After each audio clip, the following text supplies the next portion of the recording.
Thank you guys so much. So just a couple of reminders before we hand it off to the next session here. Our great partner in Genentech, as most of you saw last night, they have this tremendous photo booth that they put together. Along with that photo booth, they're going to do a nice little campaign and allow us to share some photos online. So we want everybody to ensure that they're participating in it. So if you haven't made your way out to the Genentech photo booth next to registration, we just ask that you do that during your breaks, during lunch, plenty of time to make your way over there and be included. So thank you. Reminder about social media. So our hashtags, Stronger Together. And then we also have ALK Summit 2023. As I'm seeing things, I know Yvonne is seeing things on Twitter, Instagram. As you guys are posting, we'll start resharing and, really building our community even more than we already have. So appreciate all of everybody's efforts there. And then we have a little fundraising update. It's about to pop up on the screen. So with Best Life's $25,000 match, all the funds that we raised during the registration process, we're a tick over $35,000. It's coming up right here. So that's getting us started, right? So that's, it's Saturday morning at 10:33 and we're already at 35,000. So I'm just going to jump in myself and Brittany, and we're going to throw $10,000 to the match. So we're up to $35,000 that will get doubled. So that'll take us to 70,000 pretty quick with all of our efforts. So thank you guys so much. It's people like, the people that sit on the stage, all the people that we get to work with day in and day out, planning today. We're just the regular operation of the organization. Really is powerful for us, and we want to do as much as we can to help each other. So without a further ado, we're going to introduce our, let me get this right, our medical committee. So Ken, thank you. Thank you.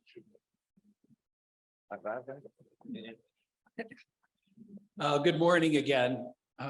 I've been thinking about this moment for weeks, and I still haven't figured out how to express the appreciation, the warm welcome I've been given, the privilege it is to serve you as an employee of the organization.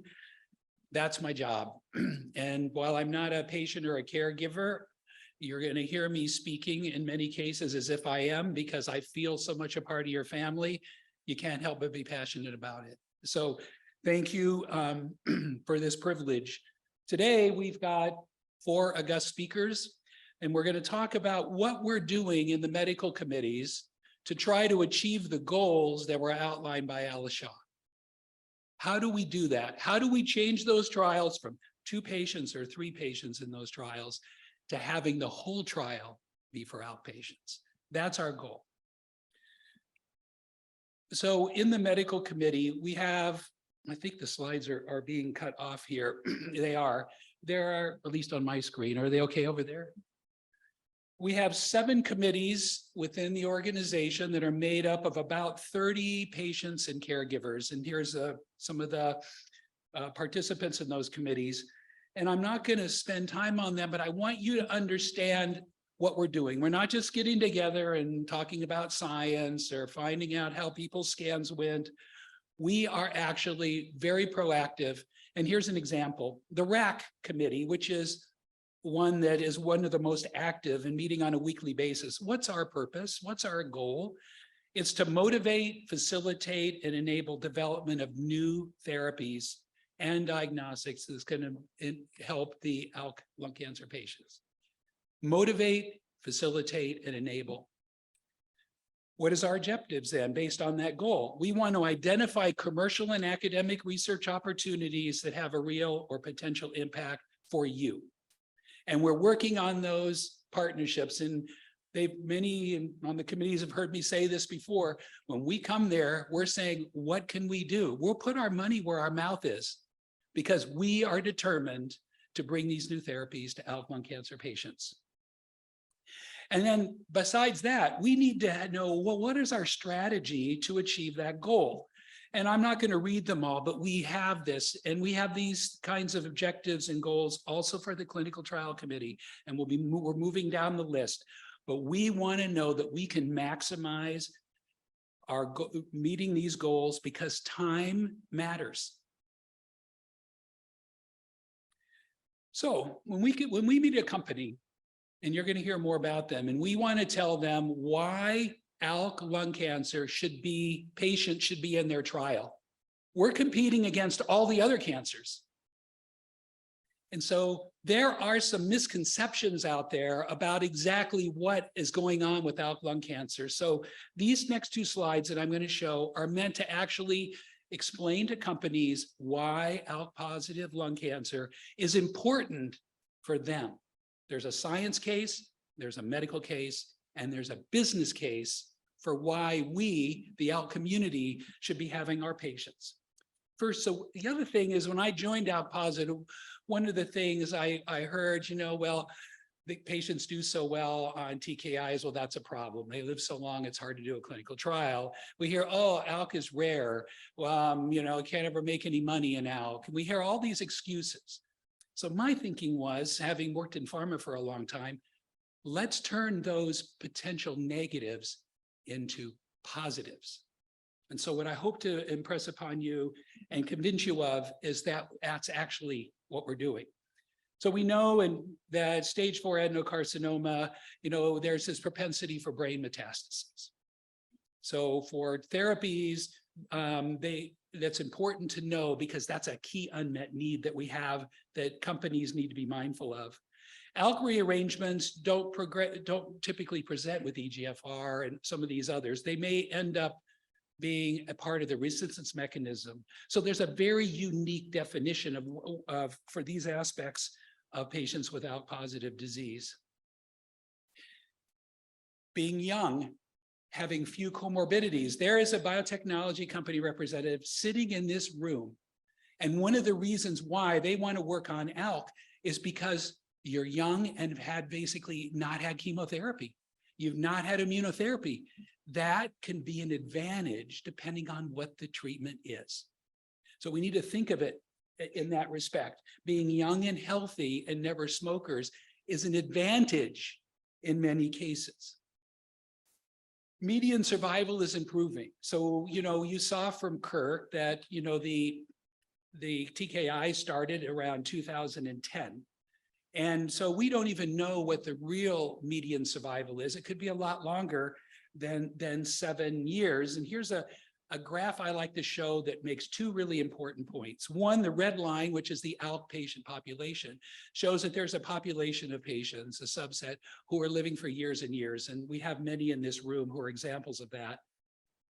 But it also shows in those other lines below, which are EGFR, that we are not the same. Our cancer is not the same as EGFR. And one of the limitations that we find is that there are clinical trials being started that let ALK patients in, but also EGFR. EGFR is more common. So what happens in a 15-patient trial? There are 12 EGFR and there are 3 ALK. You can't make really good decisions on 3 patients. You need more. So one of the points we're making here is, if you're going to do a clinical trial with ALK, you have to enroll enough so we know if it works in ALK. We don't want to be guessing. We want to know. And then many people, and this is true people in this room, they live with a low tumor burden. They have a partial response and they're living well in their work, they're playing with their grandkids, but we know they still have residual disease on their scans or by their PET. And they may have elevated circulating DNA. So there are things that can be measured. And we know people aren't free of disease. Since patients live a long time, that's an opportunity to add these, what Alice called orthogonal treatments, to add other treatments in on top of the TKI to wipe out whatever tumor remains. And so living longer and provides an advantage. And then secondly, I was talking to Jessica Lynn a while back, and I said, how often do you biopsy a patient, an ALK patient, when they progress? She said, 100% of the time. I bet there are people in this room who haven't had 100% where they are.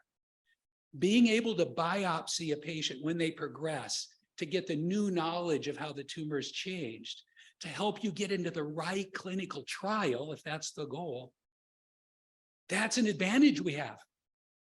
Having this biopsy that you undergo is a huge advantage.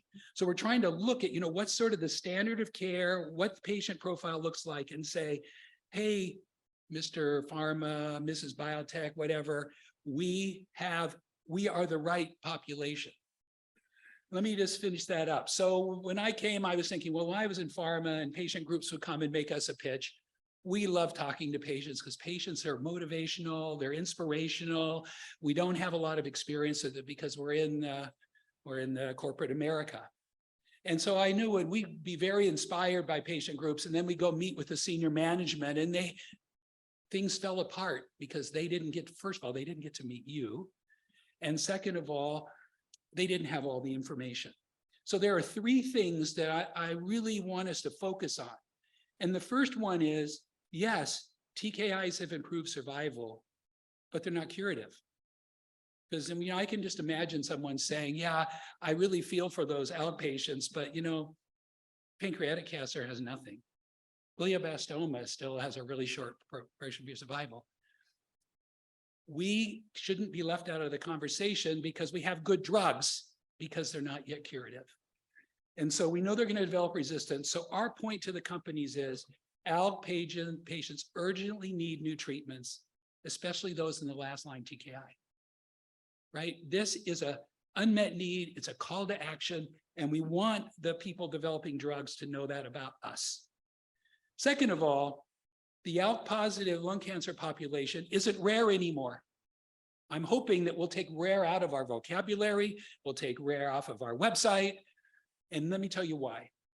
If you say that 5% of lung cancer patients are ALK positive, then that means there's about 10,000 new cases a year. Now, you and I know they're not all diagnosed because not all doctors do the right screening at the time they're diagnosed, but there are 10,000 out there, and maybe 30% of those aren't even getting the option for a TKI. But when you mathematically then multiply that, that ends up to be almost 100,000 around the world.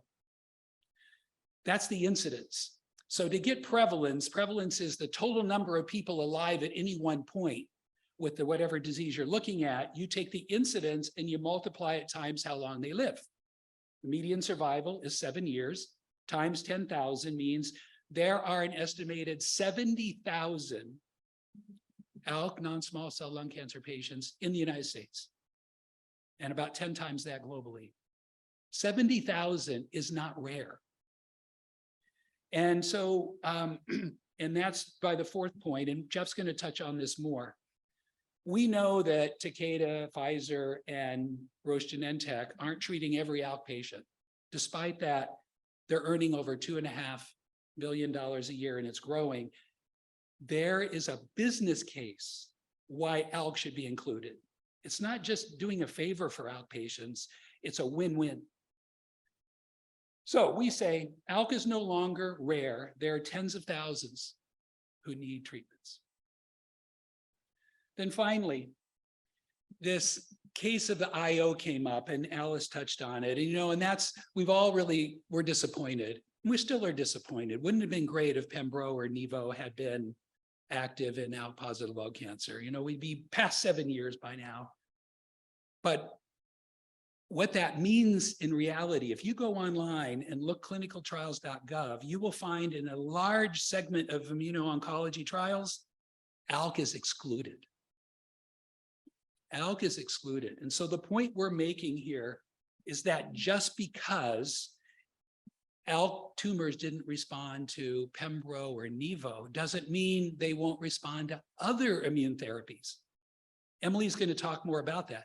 That is completely wrong, that mentality.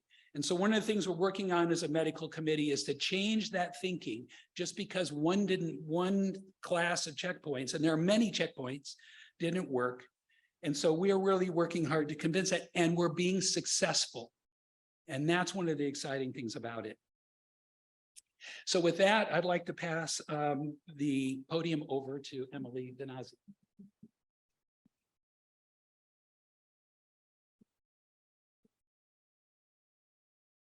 Thanks, Ken. I'm Emily Venanzi, and I'm a 5.5-year ALK positive stage 4 survivor and have been part of the medical committee since 2017 when I was first diagnosed. And I wanted to talk to you a little bit today about what the funds that you have been raising so well for us over the past 6 years have gone to advanced research. So since we started funding research grants back in 2018, we've awarded this whole list of grants, including 4 clinical trials that have either begun or are in the planning stages. And I'm not going to go through all of these right now, but you can see we've focused a lot on the unmet needs that Ken has talked about. One is overcoming TKI resistance. So what can be done once the TKIs are no longer an option? And secondly, looking at other types of immune therapies and how potentially we can harness the immune system to attack ALK cancer in a different way. And so we've raised and funded already about $5 million of research into these areas. And upcoming is a new collaboration that Lana mentioned, which we're very excited about, with the Lung Cancer Research Foundation to fund an even larger project, about $2 million of research that we're specifying must include a clinical trial. So another option for us as we move along through our ALK journeys.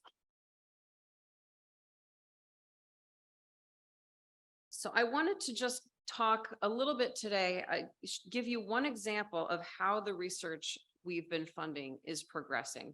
And Dr. Shaw talked a little bit about these results that were recently published in the journal Nature Cancer.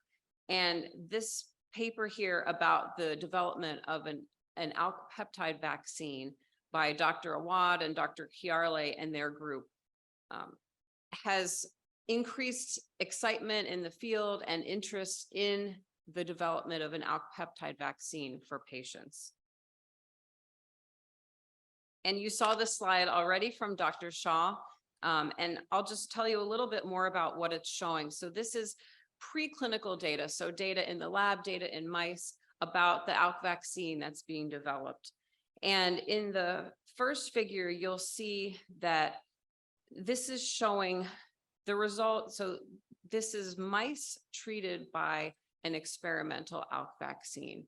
And the different lines show different types of treatment. So on the far left of the figure A, mice that have basically an experimental form of ALK cancer are, when they're not treated at all, they very quickly succumb to the cancer.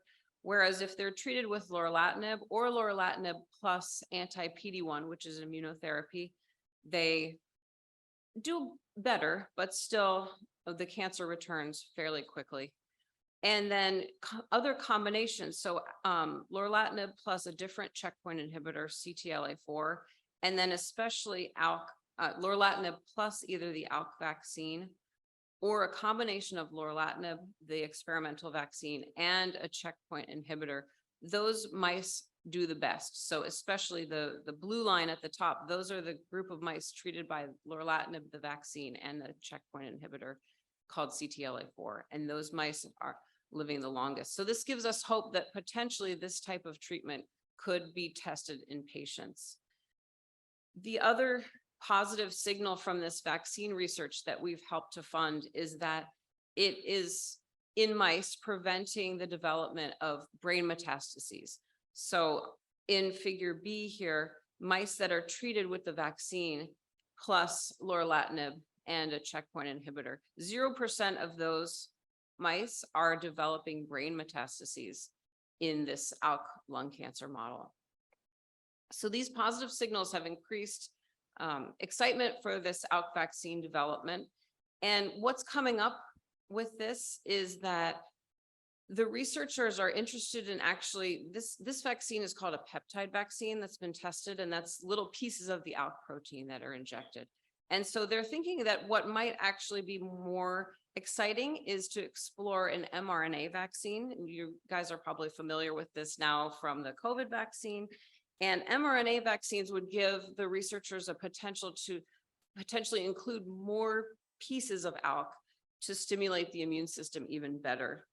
And this could also potentially be less toxic and less expensive to manufacture. So that's being explored right now.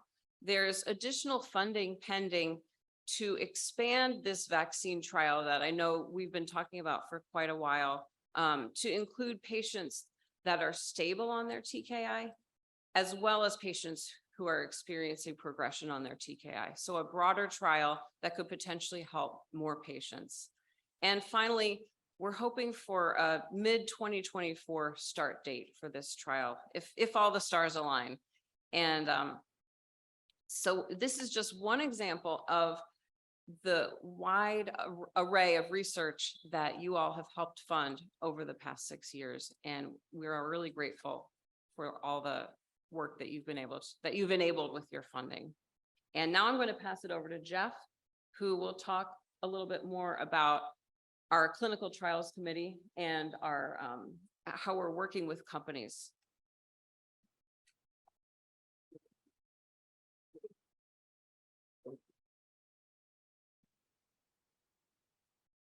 Hello, everybody. I'm Jeff Sturm. I'm a 8.5-year ALK positive non-small cell lung cancer survivor. I'm currently on lorlatinib.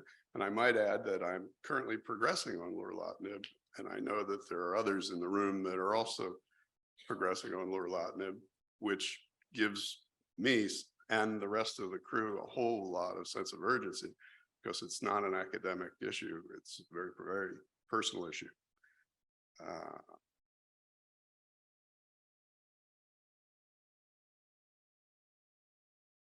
So this talk is about creating alliances, partnerships, collaborations between pharma companies and biotech companies, academia, and ALK positive. And those are 3 separate entities: the drug companies, the academic researchers and clinicians, and the ALK positive membership. The way we approach this is by continually calling on pharmaceutical companies, biotech companies that come to us through the non-small cell lung cancer conferences, the clinical trials in our clinical trial database that Ellie Urban puts together and is posted on the Facebook site, and scientific papers that trickle up to us from all over the world.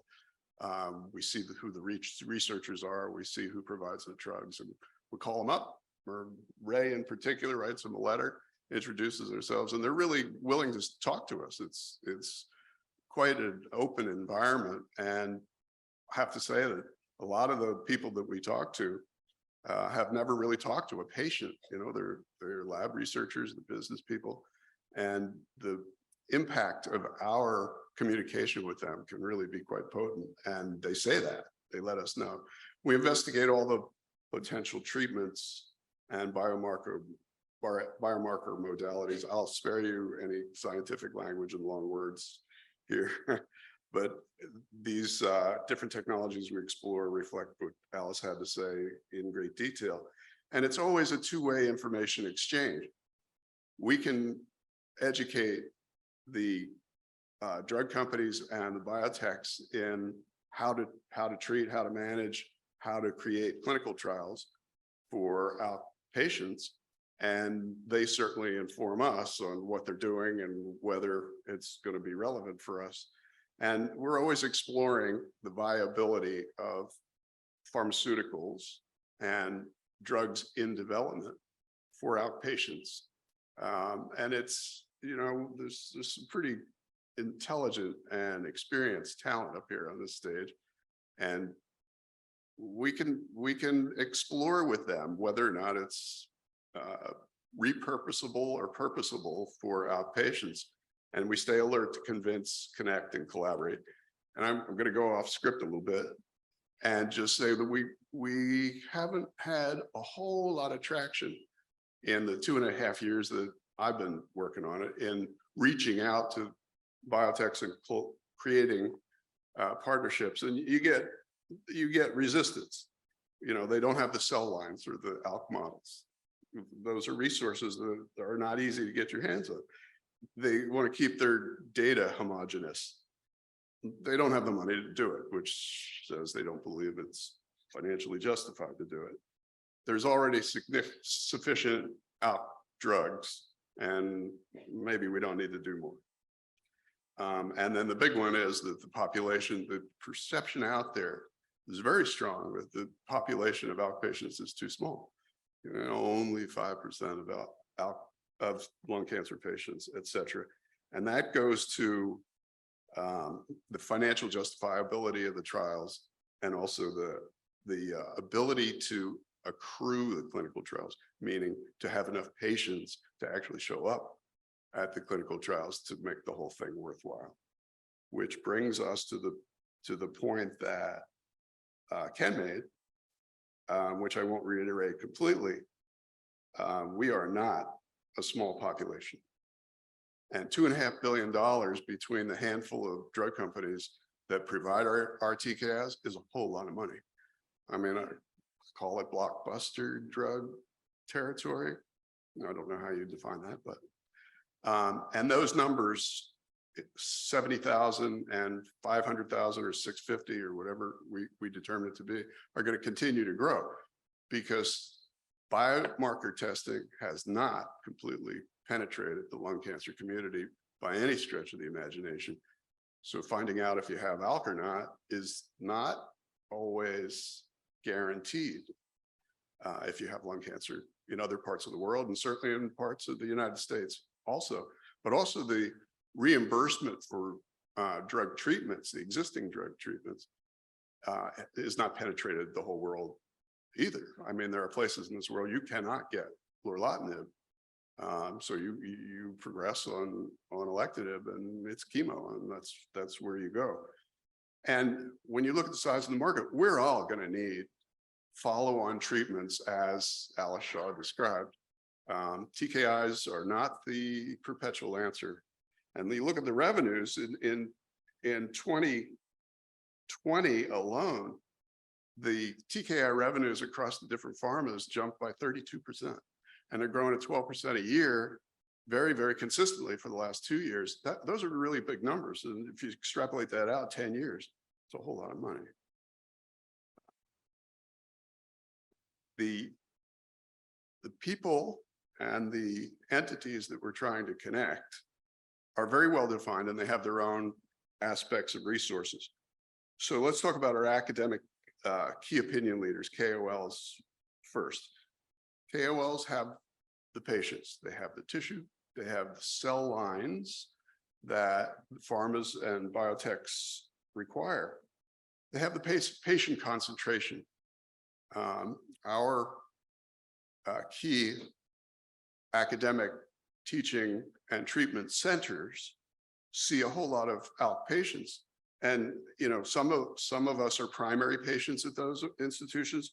Some of them are second opinion patients, and others are what I call, in case of emergency, patients, where we go to the highlight doctors of our industry, I guess you can call it that, when our lives are on the line. And they know us all, and they know us, a lot of us. The KOLs have the trial experience, the ALK disease, nuanced knowledge, how we respond to the drugs, how we deal with side effects, et cetera. And certainly the ability, and I'm going to throw this out to our KOLs that are here today, the ability to do preclinical research under contract to some of these pharmaceuticals so they could work together. It's an idea out for the air. Pharmas have the drugs. There are dozens of non-small cell lung cancer trials, as Ken mentioned. A whole lot of them exclude us. Why not add ALK cohorts or ALK arms to those trials. Is it that hard? They lack the money? Well, we've got a $2 million fundraising going on through LCRF. Perhaps we'll help pay for that. So another objection knocked down. And ALK Positive is highly organized. We can drive the patient population. We can inform a whole lot of people very, very quickly of a promising clinical trial for those who need it. And that, I'm told, is unique among different cancer treatment types. We can accrue the clinical trials for the drug companies, and we're out there telling people that we can do that, and they can be assured that if there's a promising trial, we'll get the patients there. We can also raise the money to help these companies with their trials. And that, again, is also unique. And I'm going to touch very briefly so I can move on to Ray, but collaboration prototypes. I think a lot of you have heard of the University of Michigan's Judith Tam ALK Lung Cancer Research Initiative. Angel Chin is here to represent them.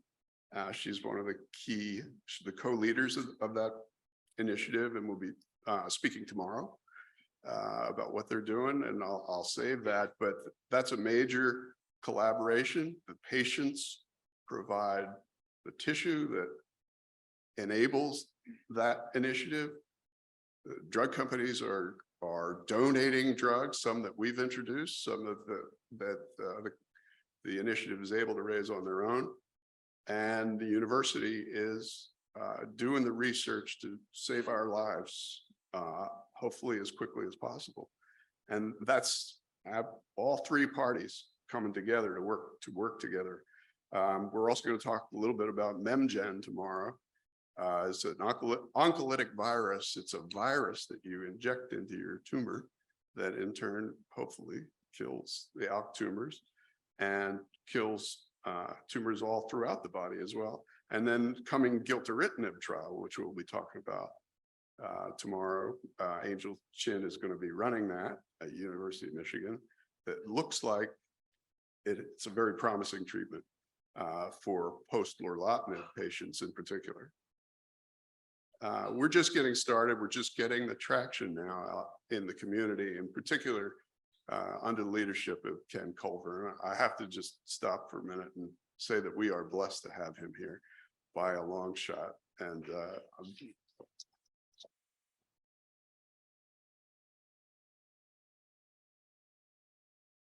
we are going to be looking for additional funding very shortly for creating clinical trials for immediate treatment of patients in this room. So we'd ask you to be generous, and we'll put it to good use. And we are indeed stronger together.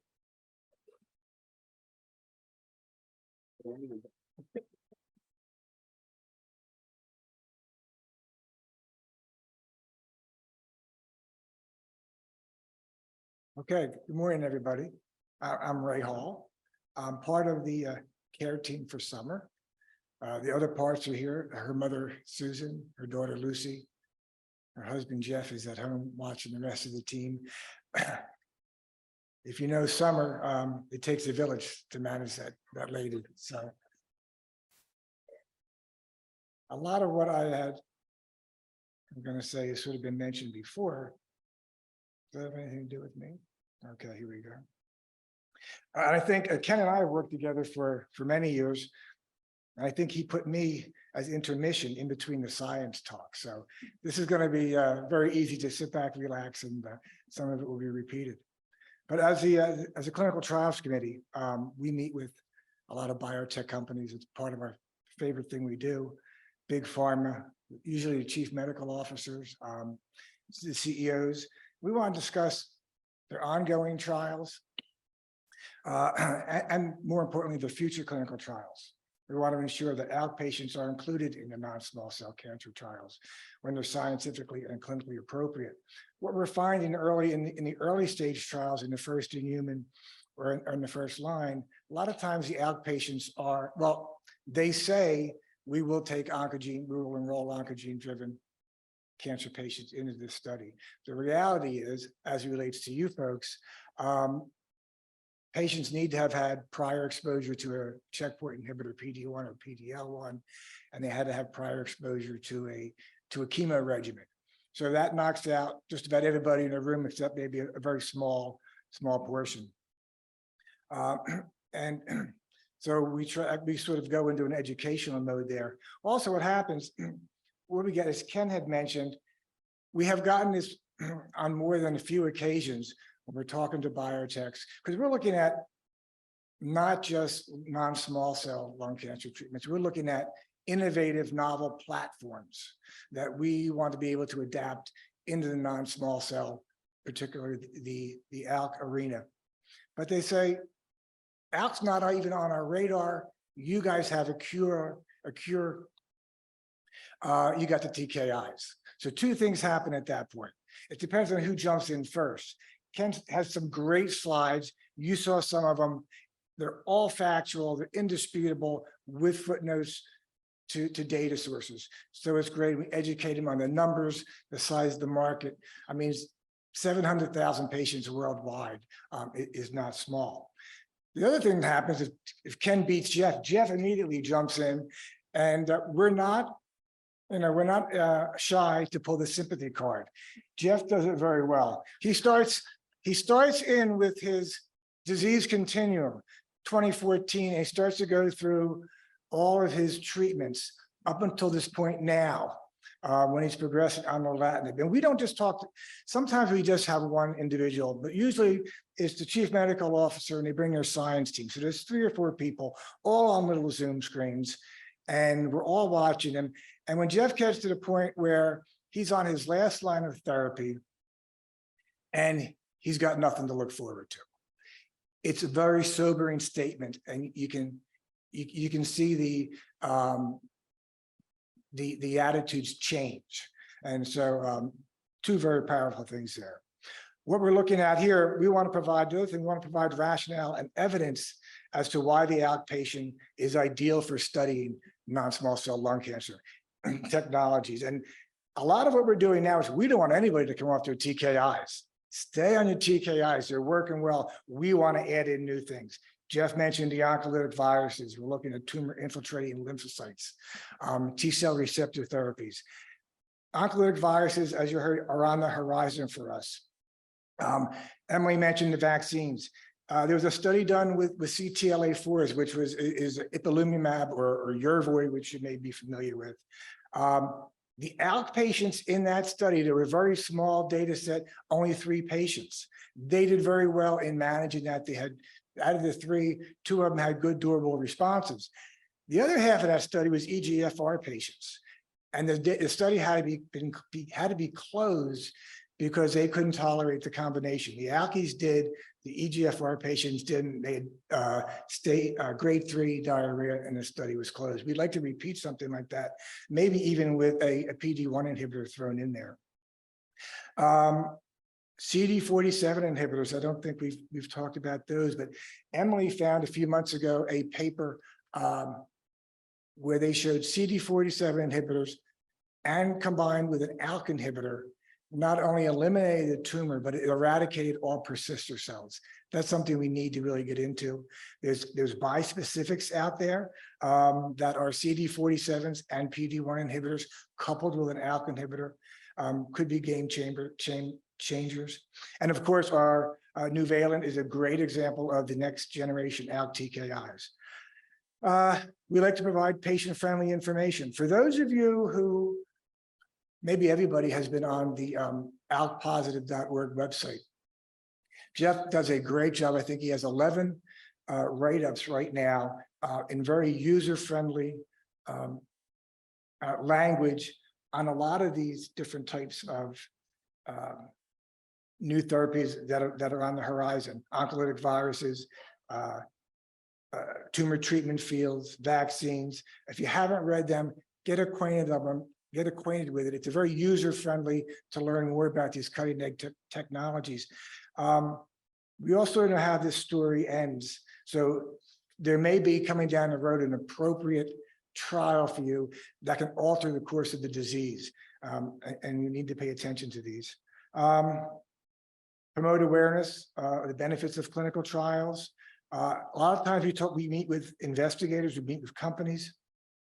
And we always, at the end, we always ask them if they're interested in talking to our patient population via the ALK talk that Marc Rosenzweig and Summer run. And they're very interested in doing that.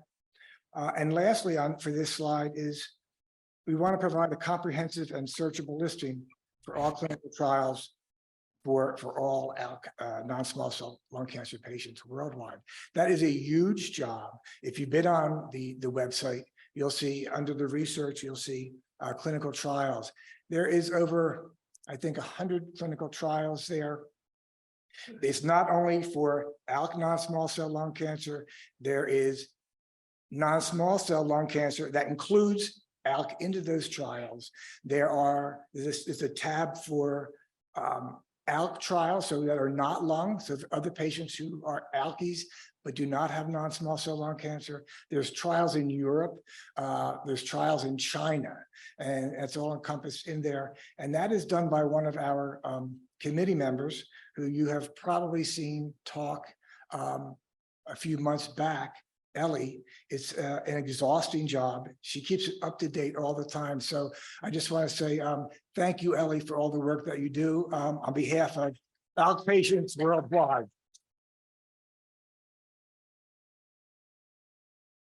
So the last thing we do is we're piggybacking on all the work that Ellie has done. This is just, Ken has put together a way for us to review all of those clinical trials. Right now, the group has reviewed about 42 of these trials, so we're about halfway through. I think where we're at now is we're trying to find how we're going to label them. We want to make these all more user-friendly. So for you patients at a certain time of progression, you'll be able to go and look for a clinical trial that's pertinent to where you are on your disease continuum. But we're looking at mechanism of action. Is it a CD47? Is it a TKI? We want to know, is there any did anybody do any work on it prior to throwing it into a clinical trial? We want to know what mutations it covers and how much drug it takes to inhibit that mutation. There's a lot of things we're looking at. I think very important for a clinical trial is we look at patient-centric criteria. What's it going to take from you to join a clinical trial? Is there only one site in the middle of the country, or is it geographically distributed, so more patient-friendly? There's 12 or 13 sites around the country. It's easy for you to get to. We are also adamant about the fact that you get to stay on your TKI. That's sort of a disclaimer if they say, no, they got to come up with TKI, but we also want to know, is there a washout period? We don't like 2-week washout periods. We try and get everybody down. If you have to come off one TKI, move into another one, we want to keep that as short as possible, very often under 7 days. So what we're doing here, as I said, we're trying to put them into tiers. Tier 1. A tier 1 trial was something that we highly endorse as a group, and that will be user-friendly. Examples of that would be the Nuvalent trial, of course. That's highly endorsed probably by everybody in the room and certainly by us. The gilteritinib trial, when it comes out, will be a tier 1 trial. There's currently an amivantamab trial out there that would be in that same group. There's a Bright Star 2 trial coming out. And of course, the MEMGen 288 plus a TKI trial. As we like to say, not all trials are created equal, and not all trials are for all patients. You may never find a trial that's right for you. But say that in that first tier that I just mentioned, if you take the Nuvalent study and the pending gilteritinib study, those would be for patients who have progressed on a number of TKIs, right? So they need the next line of therapy. And the differentiating factor between those two studies, if you were on for you to pick a gilteritinib trial, that would indicate it for, you have to have a specific compound mutation. If you progressed on other TKIs, you have that specific compound mutation, you might choose that study over the Nuvalent study. The amivantamab trial, that's a trial now for patients who are on first line or second line, you have to have progressed on prior lines of therapy, and then you have to have an activating EGFR pathway or a MET pathway. That trial would be for you. For our newly diagnosed patients, the Bright Star 2 trial, that's going to be a trial of brigatinib and local consolidative therapy. Those trials are going on all around the world. They just closed one in the UK. There's one starting up in Mexico. And there's going to be one starting out, the Bright Star 2 at MD Anderson, and I think 2 or 3 other sites around the country. But it will give us good definitive data as to going on the first line therapy. Is local consolidative therapy a benefit? And that would be either surgery, chemotherapy, or radiation. And then another first line trial. Well, we're still sort of spitballing around trial designs with the MEMGen folks for the MEMGen TKI study, but that is going to be a consideration possibly of a first line study. So patients, it would be like a local consolidative therapy study. Patients would go on brigatinib. 8 to 12 weeks later, they would get injections into the tumors. And I think they would get them for every 3 weeks for a total of 6 injections. So that's a very interesting study coming down the road. And with that, I'll pass it on to Dr. Muskavitch.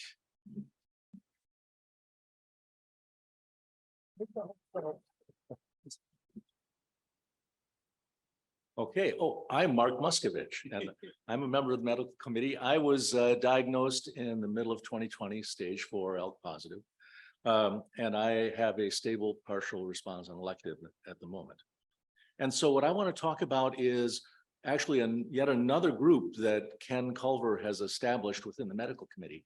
It's called the Translational Investigation Group. And the idea of this group is that we want to ask questions ourselves. We have enough experience now on the medical committee that we can actually pose questions about the molecular aspects and immunological aspects of our disease in ways that we think can help us better understand our disease and develop better treatments for diseases like ALK positive cancer. And right now we're focused in 3 areas, and they're outlined here in these ovals. We want to look at the parts list of our tumors. What proteins or parts are expressed in our cancer cells? And I'll explain why we want to understand that in the next slide. We also want to understand the genetics that we've inherited from our parents that may influence our response to both the progression and behavior of our tumors and our responses to therapies. And finally, we want to understand our immune status and how that relates to our outcomes in terms of cancer biology and in terms of response. Why do we want to look at the parts list of our tumor cells? We can do this with a technique that's called RNA sequencing. It's possible to extract the RNA from your cell, sequence it in a machine, take that information, put it in a computer, and then infer what proteins are actually supposed to be made in your tumor cells. And there's some of this work going on, but in all of these realms, what ALK Positive wants to do is to accelerate and expand these activities so we can more quickly understand our cancer and more effectively create new therapies and understand existing therapies. So I won't go through all of this, but for instance, for antibody drug conjugates and for vaccines, it's easiest to target drugs that are on the surface of the tumor cell. Well, molecular cell biologists can actually, okay, is that better? I've been hearing a ring, so I was standing back actually. We can actually sequence the RNAs and infer which proteins are likely to be on the surfaces of our cancer cells. Those can be targets for vaccines and antibody drug conjugates. We're interested in finding proteins expressed in tumor cells because it's wonderful that we have 3-year progression-free survival, but it means it's very hard to read out a clinical trial. So instead, what we want to do is find the proteins that are being made by the cancer cells, being released when the cells die or even when they live into our circulation. And when those cancer cells die, those proteins will be less prevalent, and we may see those changes in days, weeks, or months instead of having to wait 3 years to see that a drug is working against our cancer. In terms of immune status, we can also look at immune checkpoints that are expressed in our cancers, because immune checkpoint inhibitors work only if you're expressing the immune checkpoint. And again, we can infer from the RNA sequences whether our tumor cells are making any number of the 30 plus checkpoint proteins that are encoded in our genomes. All right. So the fact that PD-1 and PD-L1 don't work, it's discouraging, although it does work amazingly for some of us, just not many of us. But the fact that that doesn't work doesn't mean that one of the other 25 plus checkpoints might not work for us. And those readouts could accelerate our readouts to clinical trials. The other point I want to emphasize is, what can we look at in terms of our genetics? You know, we know that there are an array of responses to therapy. Some of us don't respond at all, unfortunately. Some have stable disease. Some, like myself, we have partial responses that are stable, but only partial. Others have complete responses. They have no evidence of disease after therapy. Why is that? I won't go through all of these options, but by looking at the genes we've inherited from our parents, we may be able to make inferences about what's causing our response and how to counteract those causes. So for instance, one reason that some of us might not respond well is maybe we destroy the drug faster, metabolize the drug faster than other people in whom it's more effective. We can map genes that are involved in metabolizing TKIs and see whether or not they actually metabolize faster, or some of us with other responses might metabolize them more slowly. We can look at gene sequences and make inferences about that. And then, for instance, we know more and more now about what proteins are involved in metastasis of cancer cells about the body, including into the brain. Certain genetic variants might, in fact, make it more likely we're going to experience brain metastases. And if we can counteract those versions of those proteins, we might be able to reduce brain metastasis. And so those are some of the questions that the Translational Investigation Group is beginning to ask, so we can accelerate and expand the answers to those questions. And to wrap it up, I want to turn it back to Ken. Okay. Thank you, Marc. Good.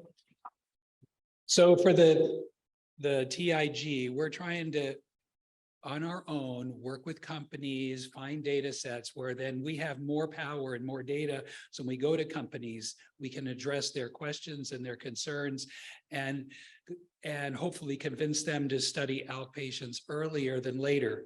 Because we know the way to get these drugs to the larger community faster is for them to be commercialized. And so that's a very big issue. So thank you. We couldn't do this work if it wasn't for the fundraising of this amazing organization. And we've got big plans. The whole idea of spending $2 million on a clinical trial with LCRF is because we want to do things that are benefit people now. Some of these projects we have are going to take 5 or 10 years to complete, so they're important for the long term, but we need things also for the short term. So this LCRF grant is really all about what can we do now to test therapies in outpatients. Caregivers, families, and friends for supporting them. I mean, we can't say enough. And that's one of the great things about this weekend and the privilege I have for meeting so many people. This becomes really important because when we say to a company, we can get patients to your trial, we have to deliver. And so it takes everybody, the caregivers, the family, the friends, and the rest of the ALK community. So getting patients for the Nuvalent trial is not the hard part. That one, thank goodness, Chris has plenty of patients, but that's not true for all the other trials. So as was outlined by Ray, once we have our priorities, then we're going to be saying to you, here what we think are the most important ALK trials that are designed for outpatients, that are meant for us. They're not meant for somebody else and we're tagging on. We want things that are made for you. And then we're going to say, we need people to go, at least consider joining, and it takes the whole care team for that. I hope you realize from this presentation that your medical committee is on it. We are going full force to make a difference in the short term and over the long term. Companies have been really responding, and Jeff leads a lot of the efforts. He's a businessman by background. And so that really brings an important flavor in. You know, does the company have enough money in the bank to even do the trial? Right? Why should we be investing a whole lot of time making a clinical trial with a company, but they don't have enough money to even do it? There's already been one experience with that, one of our grantees. And so these are really important issues that we're trying to take this holistic look. Biotech companies are developing a lot of really new and creative therapies. And one of the struggles we have is that it can take a long time for a drug that's in a university or a drug candidate to get into the biotech. You could lose years there. That's not the way it should be. So we as a committee are going to our board of directors and we're saying, we think we can expedite this drug to go from the university to the clinic or from a biotech into the clinic much quicker if we make an investment. So we are putting our money where our mouth is those specific places where we think the return on investment could be very significant. The clinical science community, we are so blessed in the lung cancer community to have a group of people who work so well together. And we have 6 great examples that'll be up on stage right after our break of scientists who really are determined to change the outcomes, to improve the outcomes for ALK positive patients. And that's why we've invited them here. And then finally, we want to say a thank you to the other lung cancer groups for their help and their advocacy. And I met with all of them of all the other lung cancer groups at a conference a few weeks ago. And we see there are a lot of things we have in common that we can work on together. But in the end, what our priority is for ALK patients. ALK lung cancer is the largest portion of that, but we're also mindful that there are other patients with ALK who don't have lung cancer, and they're important too. The Nuvalent company recognizes that, and so they're including non-lung cancer ALK positive patients in their trial. So if you know people who have an ALK positive in another kind of tumor, there are options out there, and Ellie has them in their spreadsheet, and we're certainly reviewing those as well.